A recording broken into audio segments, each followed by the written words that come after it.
अस्सलाम वालेकुम, क्या हाल है आप सबका। मैं हूँ माया डिज़ाइनर और आज आप लोगों के साथ बहुत प्यारी सी फ़्रॉक शेयर करूँगी जिसके साथ मैंने बहुत प्यारा सा बैग भी बनाया था, बैंड भी बनाया था और मेरी क्लाइंट को तो बहुत पसंद आया। बट आप लोगों ने मुझे बताना है कि आपको ये ड्रेस कैसे लगा। अभी तो मैं ट्राई कर रही थी कि मैं इसकी ओवरऑल लुक शो कर सकूँ, इसके छोटे छोटे पार्ट्स आप लोगों को इन्हेंस करके शो कर सकूं, बिकॉज़ ये बहुत मेहनत लेती है। ये दिखने में बहुत सिंपल, एलिगेंट, डिसेंट फ्रॉक लगती है, but literally it's too much a big task because measurements के अकॉर्डिंग पेपर रेडी करना, उसको ट्रेस करने के बाद उसको पेंट करने के बाद 3D फ्लावर्स खुद बनाना, फिर हैंड एम्ब्रॉयडरी के साथ अटैच करना।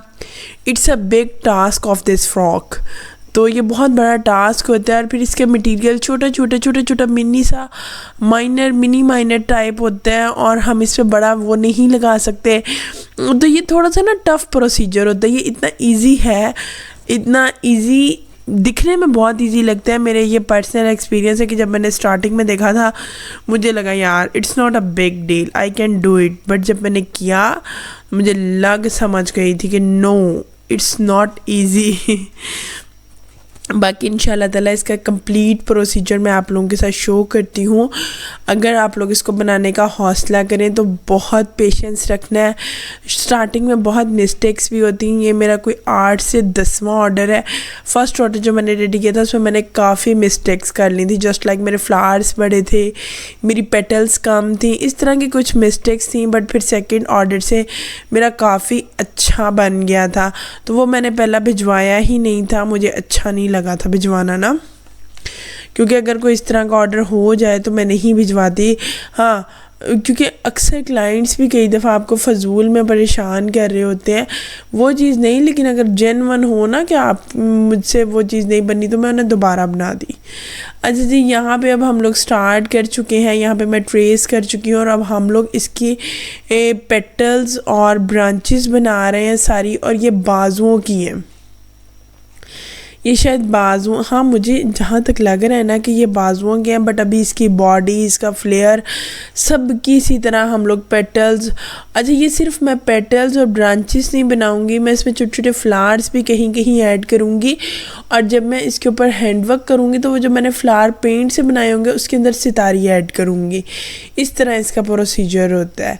तो अभी तो मैं दिखा रही थी, हालांकि ये मैंने बहुत तेज़ स्पीड की हुई है। जितना ये बारीकी का काम है ना, हमें बहुत बारीक देख देख के करना पड़ रहा होता है। और फिर मेरी बहनें मुझे पता क्या कहती हैं, यार छोटी बच्ची की है, आप इतने चार्जेस क्यों बता रही हैं।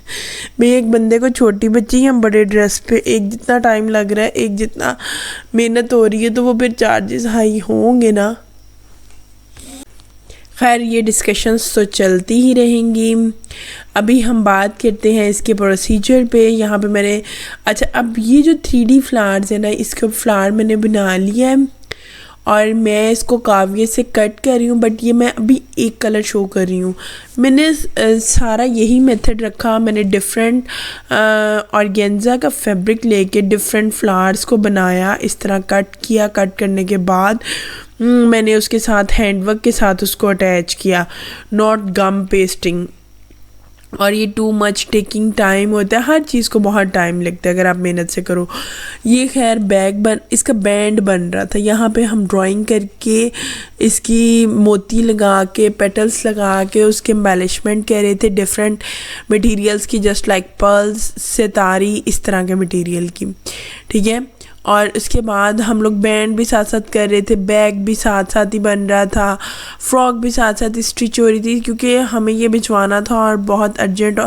पता क्या होता है, टाइम लिया होता है बट हमें और ऑर्डर्स पूरे करते करते इतना टाइम लग जाता है कि हर ऑर्डर ही हमारा तकरीबन अर्जेंट बेस पे ही हो रहा होता है फिर बेचारा।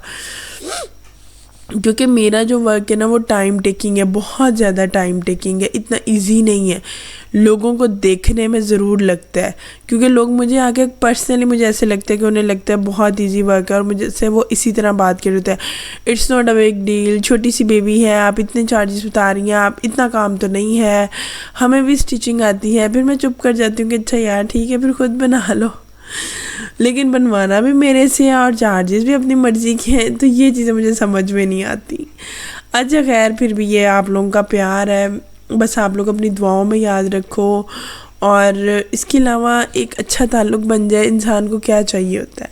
खैर, मैंने पहले जो योग है उसको मैंने साइड आपको दिखाया था, पिन अप करने के बाद सिलाइयाँ लगाई, सिलाइयाँ लगाने के बाद एक्स्ट्रा फैब्रिक को कट किया। एक्स्ट्रा फैब्रिक को कट करने के बाद हम लोगों ने अब इसके साथ पहले सिल्क और गेंजा के साथ अटैच किया। अब ये जो सिल्क है ये भी हम इसके साथ सिलाइयों के साथ अटैच कर रहे हैं।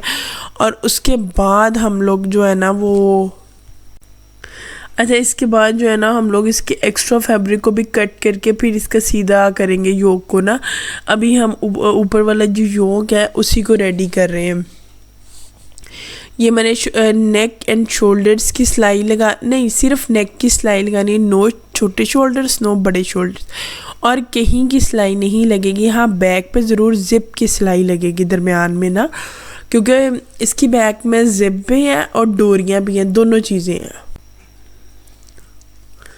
अच्छा, ये देखो मैंने कहा था ना कि बैक पे ज़रूर ज़िप की सिलाई लगेगी, वरना दोनों साइड पे सिर्फ गले की ही सिलाई है। अब मैं ना यहाँ पे ज़िप की सिलाई लगा रही हूँ, और पहले मैंने वन साइड की सिलाई लगाई है, फिर मैं इसके बाद सेकंड साइड की सिलाई लगाऊंगी। और सिलाई लगाने के बाद हम इसमें कट लगाएंगे, इसको ओवरलॉक करेंगे, एक्स्ट्रा फैब्रिक कट करेंगे और फिर इसको सीधा करके हम लोग इस पर ज़िप अटैच करेंगे। ये सारा प्रोसीजर होगा और ये सारा प्रोसीजर हम लोग कर रहे हैं। अच्छा जी, यहाँ पे मैं मेजरमेंट्स कर रही थी कि जितना मुझे साइज़, लेंथ, विड्थ चाहिए सब ओके हो गया, तो सब ओके था। अब हम लोग जो है ना वो इसकी फ्रंट बैक ओके कर रहे हैं। अच्छा जी, ये देख सकते हो आप, बार बार रख के मेजर कर रही थी, क्योंकि ना ये वाली फ़्रॉक की अपर बॉडी हैंडल करना थोड़ा सा टफ़ होता है। क्यों टफ़ होता है ये पता नहीं, लेकिन इसकी थोड़ी सी टफ़ लगती है मुझे, बाकी मैं सब इजीली हैंडल कर लेती हूँ। ये मैं फ्लेयर बना रही थी, इसमें हॉर्स प्रिंट लगा के वाइट और गेंजा का फ्लेयर बनेगा।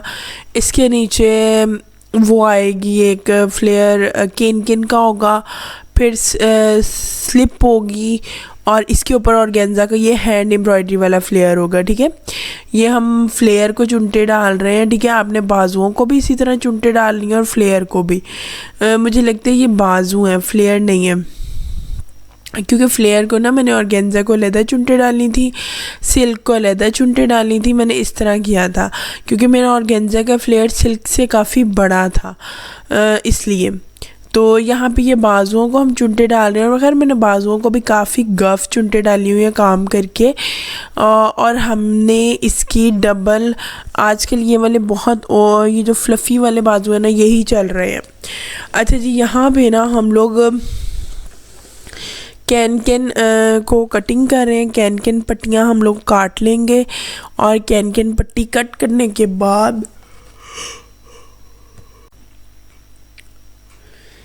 ये मैं आपको तसल्ली से पट्टी काटनी बता रही हूँ, आप लोग देख सकते हो, क्योंकि आप लोग अक्सर मेरी वीडियोस में कहती हो कि यार स्पीड बहुत फास्ट होती है, इसलिए मैंने कहा क्योंकि मेरे पास ना कैन के पूरे बंडल्स आते हैं, मैंने कभी थोड़ी नहीं मंगवाई, because this can is the part of every frock. कोई एक फ़्रॉक ऐसी नहीं होती जिसमें हम लोगों ने ये कैन ऐड ना करनी हो, इसलिए मुझे बंडल्स मंगवाने पड़ते हैं। पहले स्टार्टिंग में तो मैं एक बंडल मंगवाती थी, अब मेरे 3 to 4 बंडल्स 1 मंथ के यूज़ हो जाते हैं। बट ये है कि मेरी ये फ्रॉक्स ही बहुत लेट तैयार होती हैं, वो सिर्फ इसलिए बहुत ज़्यादा टाइम टेकिंग मेरे ड्रेसेस हो गए हैं। पहले मैं हैंडवर्क नहीं करती थी, मुझे 4-5 साल हो गए ये काम करते हुए। जहाँ हैंडवर्क की बात आती थी मैं माजरत कर लेती थी, लेकिन अब मैंने हैंडवर्क और यूनिक करने के चक्कर में ना बहुत हेवी फ्रॉक्स बनाने शुरू कर दी हैं। तो लोग इस चीज़ को समझते नहीं हैं कि यार मेहनत बहुत डबल ट्रिपल है और ये सारी चीज़ें। हाँ, जब उन्हें ड्रेस मिल जाता है तो वो वाकई कहते हैं कि नहीं यार चीज़ ली है, मज़ा आया है, पैसे पूरे हुए हैं। ये बातें सुनने को ज़रूर मिलती हैं, बट ये है कि बड़ा टफ़ हो जाता है समटाइम्स इन चीज़ों को पूरा करना। खैर, हम लोग इस तरह करते हैं कि फ्लेयर के अकॉर्डिंग थोड़ी सी 4-5 इंच कम रख के बट ये बड़ा डिपेंड करता है, ये आपने अपनी सेंस से इस करना होता है, इसीलिए मैं इन चीज़ नहीं बताती। बिकॉज बेबी की बॉडी साइज़ और बेबी का फ्रॉक साइज़, ये सब चीज़ें डिपेंड कर रही होती हैं कि हम क्या चीज़ कितनी यूज़ करेंगे। मुझे बहनें मेरी कहती हैं आप मेजरमेंट्स बताया करें, बट मैं नहीं बता सकती। बिकॉज अगर कोई 2 साल का भी बच्चा है ना, हर 2 साल के बच्चे की एक फिज़ीक नहीं होती, हर 2 साल के बच्चे की एक फ़िटिंग नहीं होती, और ये कपड़े फ्लेक्सिबल नहीं होते। इन कपड़ों में कोई गुंजाइश नहीं होती कि जितने तैयार होने हैं उतने ही तैयार रहने हैं। बाज़ारी जब हम कपड़ा लेने जाते हैं, उन्होंने भी देखे सम टाइम हमारे बच्चा होता है 3 साल का, और हम जो उसके लिए कपड़ा ले रहे होते हैं वो 5 से 6 साल का साइज़ ले रहे होते हैं। मेरे साथ तो ये चीज़ बहुत ज़्यादा होती है। आप लोग कमेंट्स में बताना आपके साथ ऐसा होता है या नहीं होता। अच्छा, यहाँ पे मैंने केन केन की सारी कटिंग कर ली है, और अब हम लोगों ने इस केन केन की स्टिचिंग स्टार्ट की है।